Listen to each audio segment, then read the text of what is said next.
Monsieur Pérez de Cuéllar veut donner une dernière chance à la diplomatie dans le Golfe. Le secrétaire général de l'ONU va rencontrer les autorités irakiennes pour tenter d'aboutir à une solution pacifique. Tragédie dans une mine de charbon à l'ouest de Belgrade. 178 mineurs ensevelis après un coup de grisou. Routes coupées, maisons inondées, lourd bilan des violents orages hier soir dans le nord.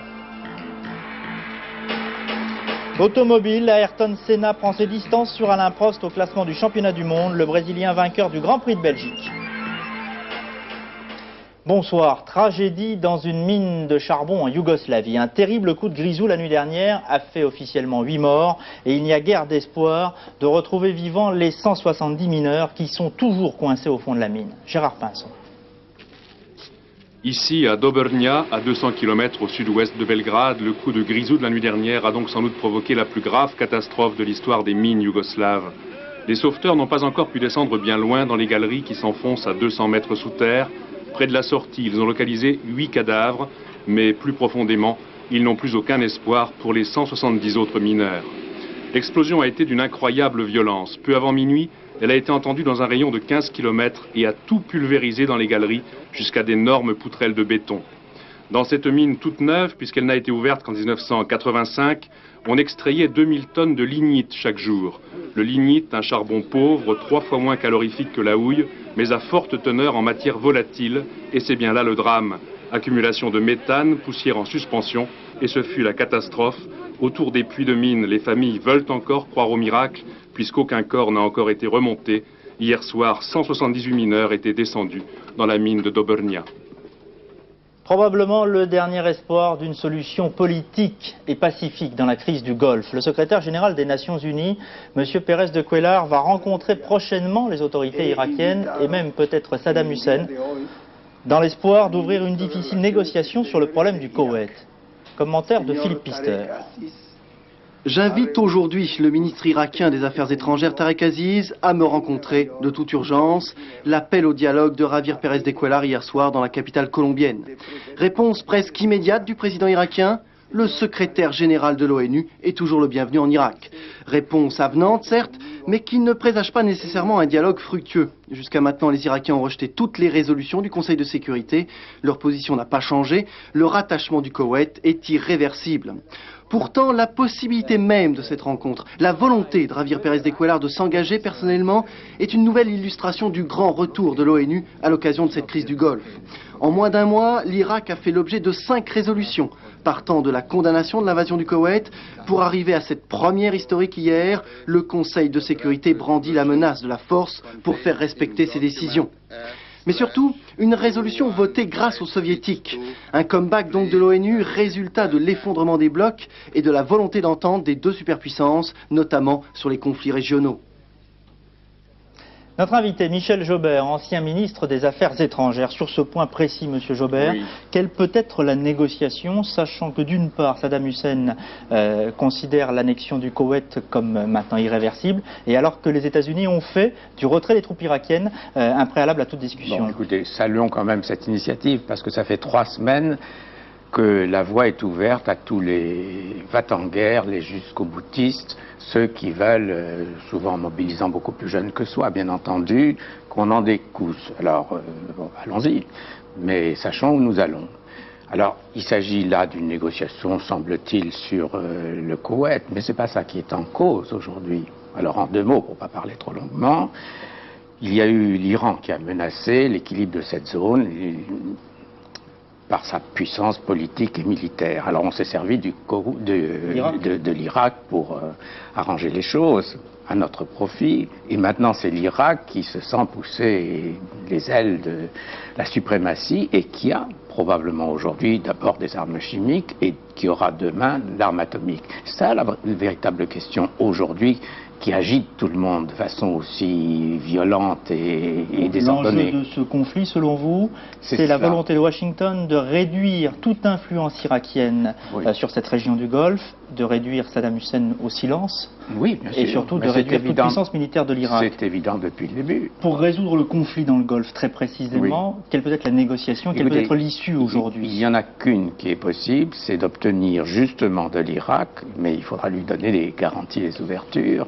qu'il renonce justement à se surarmer pour contrôler la région. Et c'est difficile. Ce qui veut dire qu'on prend en compte la situation telle qu'elle est aujourd'hui pour le Koweït, mais aussi pour le passé, pour ce qui n'a pas été respecté, et pour le futur, pour le droit, en effet, d'un certain nombre de pays à ne pas être occupés. C'est là toute la question. C'est une question considérable. Veut-on ouvrir cette négociation ou préfère-t-on finir cette affaire à coups de bombes? Il en faudra beaucoup.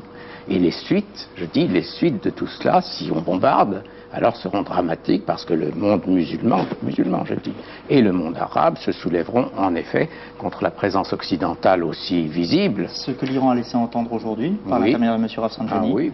Bon, puis il joue le gros malicieux dans la coulisse, lui, bien entendu.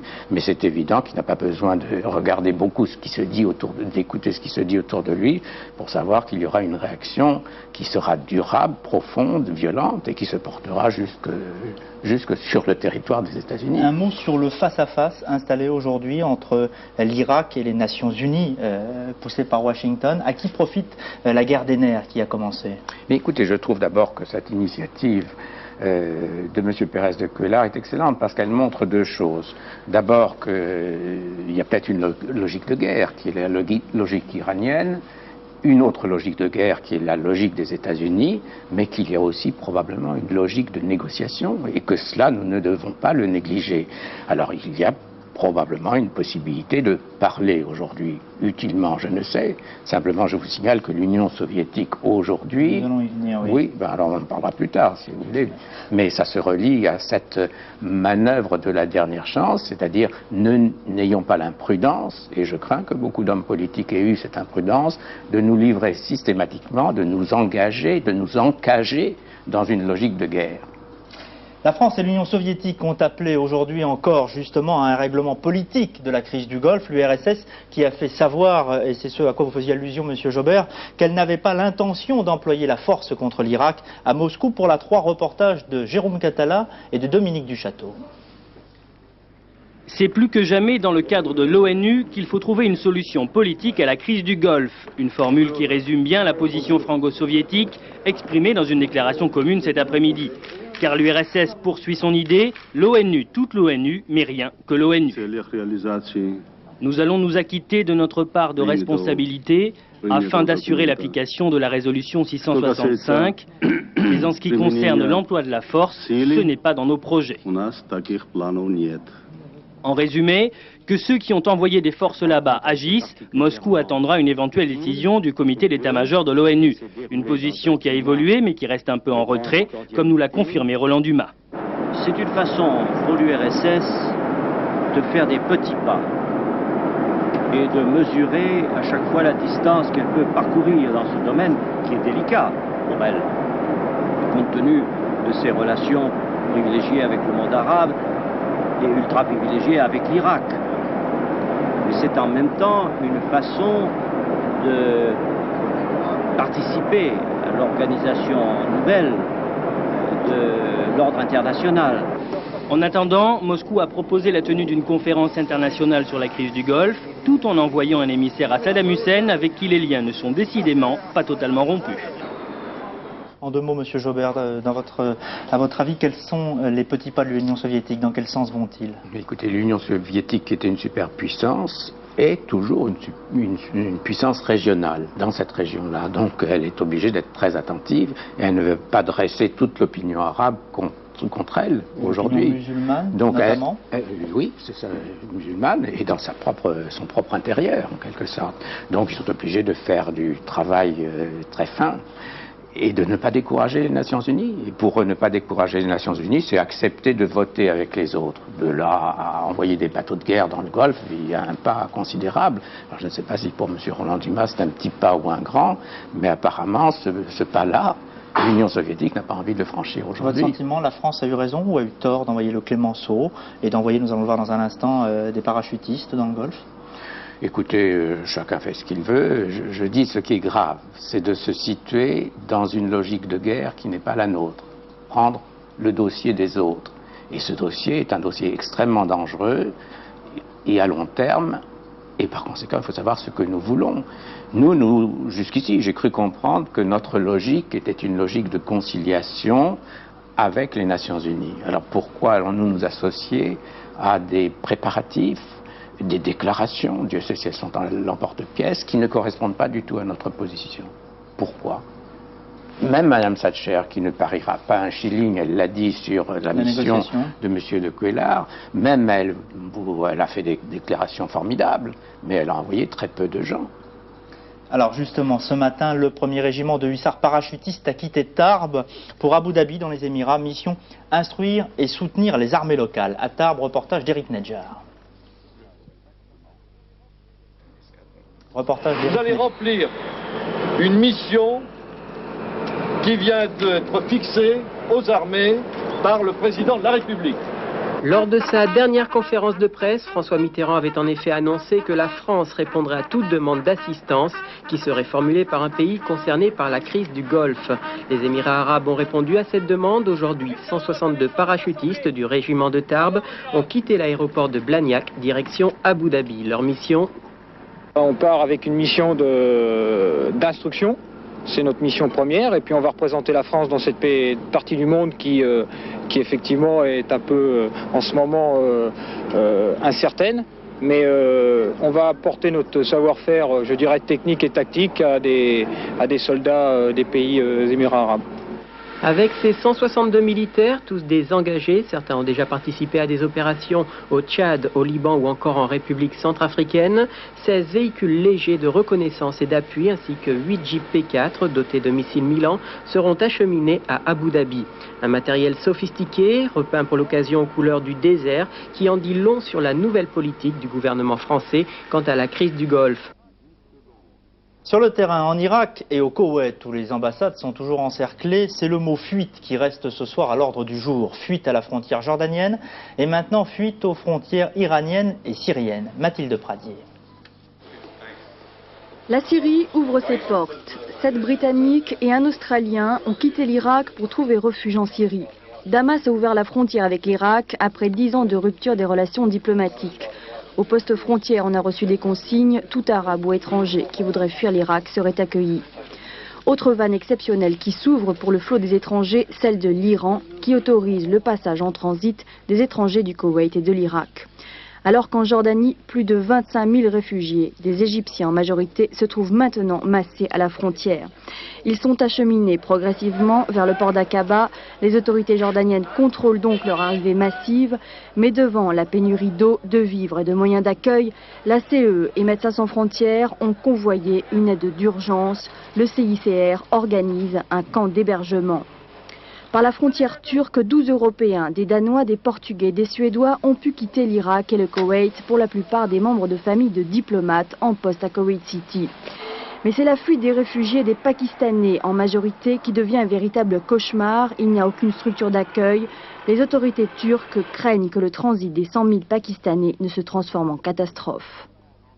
Le pape Jean-Paul II a pour la première fois réagi à la crise du Golfe en condamnant aujourd'hui les violations du droit international et en appelant à prier pour les ressortissants injustement, dit-il, retenus loin de leur patrie. À Amman, la communauté chrétienne et arabe de Jordanie n'a pas la même sévérité pour l'Irak. De très nombreux enfants depuis 2 semaines sont baptisés avec pour prénom celui de Saddam. À Amman, pour la 3, Jean-Claude Perpère, Yvon Delot. À l'heure de l'appel du muezzin, une autre psalmodie s'échappe d'un bâtiment voisin de la mosquée de Tila al-Ali. Ce sont des cantiques chrétiens. Dans une salle de classe transformée en chapelle, le père Moussa Adeli tous les dimanches célèbre la messe. Ses paroissiens, des citadins pauvres ou riches, des petites sœurs de Mère Teresa et aussi des bédouins. La foi de ces chrétiens d'Orient est d'autant plus fervente qu'ils se savent peu nombreux. 120 000 sur les 2 500 000 habitants que compte la Jordanie. Ils sont représentés par 9 députés au Parlement jordanien. Tous arabes, beaucoup sont nés sous la tente bédouine comme le père Adeli lui-même, issu de la tribu chrétienne des Mahamra. Après la messe, les femmes vont se recueillir devant la reproduction de la Vierge de Lourdes pour un dernier signe de croix.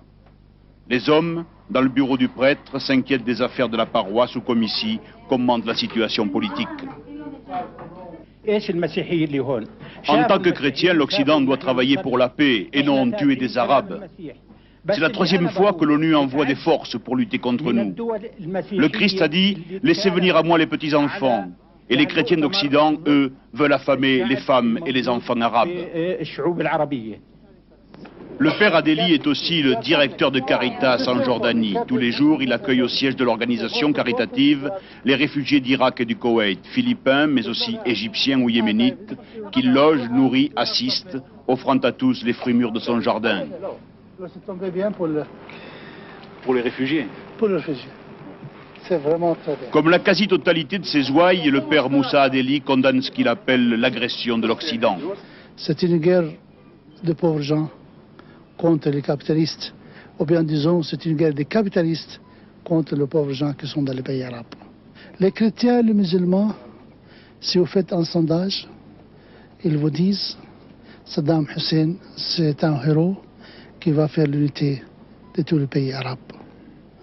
C'est un type qui est venu à temps pour pouvoir donner de manger à ceux qui sont pauvres et misérables dans tous ces pays arabes et se faire partager l'argent qui est encaissé dans les banques d'Europe et d'Amérique de quelques familles de Koweït, quelques familles d'Arabie Saoudite du pays du Golfe. Ce mois-ci, le père Adeli a baptisé 7 garçons nouveau-nés. 6 ont été prénommés Saddam et le 7e El Sif, le glaive. En France, Lionel Jospin, invité aujourd'hui du forum RMC Libération, a vivement réagi aux propos tenus hier soir par Jean-Marie Le Pen et vilipendé notamment le discours pro-irakien du président du Front National. Je crois que M. Le Pen a certainement voulu montrer, à mon avis, de façon assez maladroite, que, comme d'habitude, il ne se situait pas dans le consensus, il était différent des autres forces politiques. Et puis, il doit y avoir sans doute aussi chez lui cette idée que, après tout, puisque ce sont des Arabes qui se tapent dessus, ça n'a pas tellement d'importance. Et puis, si en plus ça pouvait menacer un petit peu les Juifs du côté d'Israël, quel rêve. Michel Jobert, vous êtes éloigné, vous aussi, du consensus de la classe politique en France? Écoutez, il faut d'abord de la clarté. Alors, on a entendu toutes les vociférations guerrières, les mêmes d'ailleurs que j'ai entendues autrefois quand il s'agissait de soutenir l'entreprise des États-Unis au Vietnam, dont on sait qu'elle a été une catastrophe, nonobstant les conseils que le général de Gaulle avait donnés à l'époque. Alors je retiens mon souffle, j'attends que le Parlement réfléchisse, et il va être convoqué, il est convoqué.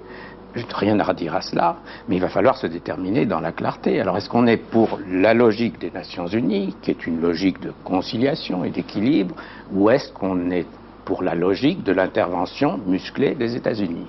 Vous savez, vous avez là un prêtre catholique jordanien qui vient de dire des choses fort justes, j'espère que les auditeurs les auront entendues. D'abord, comment les choses, cette présence occidentale est ressentie là-bas, on n'est pas chez nous. Et d'autre part, combien il s'agit souvent d'une lutte de pauvres gens qui sont face aux entreprises du, comment dirait M. Marchais, du grand capital. Merci M. Jobert. Michel Rocard à l'Assemblée nationale, Roland Dumas au Sénat expliqueront demain la politique du gouvernement français dans la crise du Golfe. Débats et sessions extraordinaires qui seront retransmises en direct demain après-midi de 16h à 19h sur FR3 avant le 19-20 présenté par Paul Amar. En France, les conséquences des très violents orages hier dans le nord de la France. À Douai, les pompiers ont poursuivi aujourd'hui les travaux de dégagement dans les habitations inondées. À Douai, reportage de Luc Laguin-Mouchet. De mémoire de Douaisiens, on n'avait jamais vu un orage d'une telle violence. En 4 heures, il est tombé 55 mm d'eau, soit l'équivalent de 2 mois de pluie en hiver. Résultat, à certains endroits, il y avait plus d'1 mètre d'eau. Tous les habitants ont eu les pieds humides et la plupart des caves étaient inondées. Il y a beaucoup de dégâts chez vous?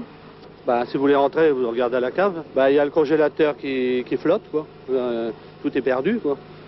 Les bouteilles, par la pression de l'eau, par les soupiraux, les bouteilles, elles ont sorti des casiers, quoi.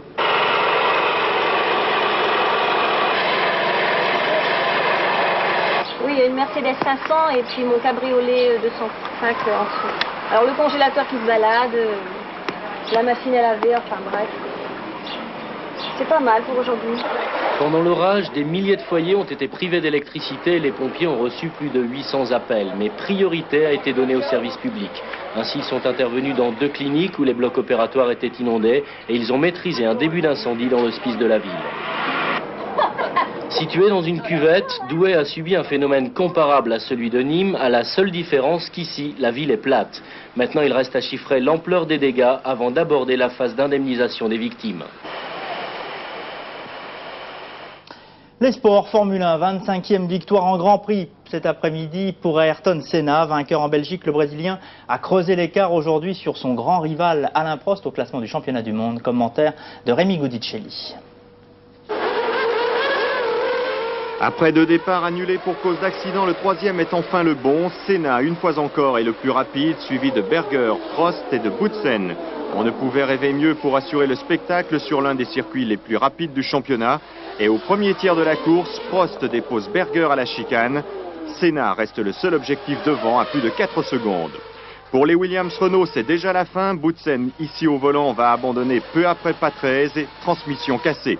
Retour au seigneur de la course avec, fait exceptionnel, un arrêt simultané au stand de Senna et de Prost pour changer de pneumatique. On est à la mi-course et c'est le Brésilien qui repartira le plus fort. Explication d'Alain Prost. À chaque fois que je rattrapais une voiture, j'ai perdu beaucoup de temps. J'ai pratiquement pas doublé une voiture vraiment facilement dans une ligne droite. J'ai toujours dû attendre 1 ou 2 virages et à chaque fois ça faisait la différence. Et en effet, il est trop loin, Senna, plus de 10 secondes d'avance sur Alain à 8 tours de la fin. Prost aura beau réussir le meilleur tour en course comme baroud d'honneur. C'est Ayrton Senna qui empoche les 9 points de la victoire, ce qui le met ce soir à 13 points devant Prost au championnat. Mais le prochain Grand Prix est déjà celui de la revanche pour Ferrari. Alain Prost et 200 000 tifosi ont donné rendez-vous à Senna dans 15 jours sur le circuit de Monza en Italie.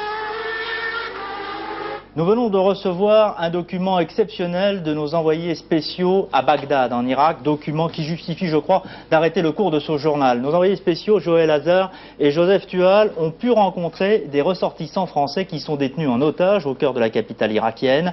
Les images que vous allez voir ont été soumises à la censure des autorités irakiennes. Écoutez le témoignage de ces Français, interview et entretien réalisés devant l'hôtel où ils sont donc censés être détenus. Joël Hazard, Joseph Tual. Cet hôtel de Bagdad, le Melia Mansour, est en quelque sorte la gare de triage des otages occidentaux en Irak. C'est ici que les Américains et les Britanniques auraient été emmenés vers des sites stratégiques irakiens. C'est ici que 33 Français seraient consignés depuis le renforcement de la présence militaire française dans le Golfe. Il nous est pour l'heure impossible de les rencontrer. Seule la télévision irakienne a eu ce privilège. Leur sort, leur destination, dépend de l'attitude française, non cessée de répéter les autorités irakiennes. Plus de 500 Français sont retenus en Irak. À l'hôtel Al-Rachid, nous avons pu rencontrer quelques-uns d'entre eux. Tous travaillaient ou travaillent encore pour des sociétés françaises. Est-ce que vous avez des nouvelles de vos familles en France facilement? Est-ce que vous avez un contact quotidien? Depuis quelques jours, on arrive à téléphoner, ce qui n'était pas possible avant. Ou alors, on pouvait téléphoner de l'ambassade. Mais là, actuellement, on arrive à téléphoner depuis l'hôtel. Oui, c'est vrai, c'était un souci de savoir que la famille ne pouvait rien savoir. En fait, on ne pouvait pas être tenu au courant au départ. Ça s'est amélioré depuis quelques jours, ouais. C'est vrai. Pour moi, ça me fait trop de soucis parce que j'ai toutes mes filles au Portugal chez mes parents. Et là, je ne sais pas, je n'ai pas encore eu ce cause. Depuis que je suis arrivée en Irak, je n'avais jamais pu parler avec mes filles. Est-ce qu'on surveille vos élèves venus? On sait qu'on est surveillé parce que le personnel avant ne parlait strictement pas français et depuis que nous sommes arrivés là, on s'aperçoit que tout le personnel parle français. Alors donc, oui et non. On sait qu'on est surveillé, mais très discrètement. Hein. Comment est-ce que vous en apercevez?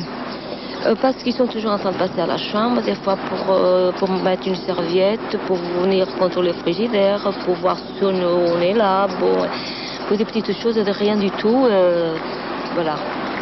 Voilà donc le reportage de nos envoyés spéciaux à Bagdad, Joël Hazard et Joseph Tual. Et puis vous l'avez lu, ce reportage, malgré tout, a été soumis à la censure des autorités irakiennes, mais les témoignages semblent exprimer malgré tout de bonne qualité pour les otages français retenus, une qualité de soins pour les otages français retenus en Irak. Les autres faits marquants de l'actualité en France maintenant, sous forme de télégramme et avec le commentaire ce soir de Anne Gouraud. Limoges a un nouveau maire, Alain Rodet. Le député socialiste Jospinien a été choisi par le conseil municipal avec 39 voix sur 55. Il succède à Louis Longequeux, décédé le 11 août dernier après 33 ans passés à la tête de la ville. Les éleveurs de charolais ont boudé la foire de Saulieu en Côte d'Or. Lors de l'arrivée des personnalités locales, les agriculteurs ont déserté le hall d'exposition pour protester contre la baisse des cours de la viande. Les éleveurs primés ont par ailleurs refusé de recevoir leur coupe. Saint-Aubin, un nom pas vraiment original pour une commune. Elles sont 72 en France à se partager l'appellation. Un point commun qui les a incités à franchir le pas et à se rassembler ce week-end, histoire de faire la fête entre initiés. Point de chute, Saint-Aubin de Cadelèche en Dordogne. Voilà, fin de cette édition un petit peu bousculée par l'actualité. Dans un instant, la météo complète de Florence Klein. Je vous retrouve à 22 h pour Soir 3. Notre invitée sera la comédienne Nathalie Baye. D'ici là, très bon début de soirée.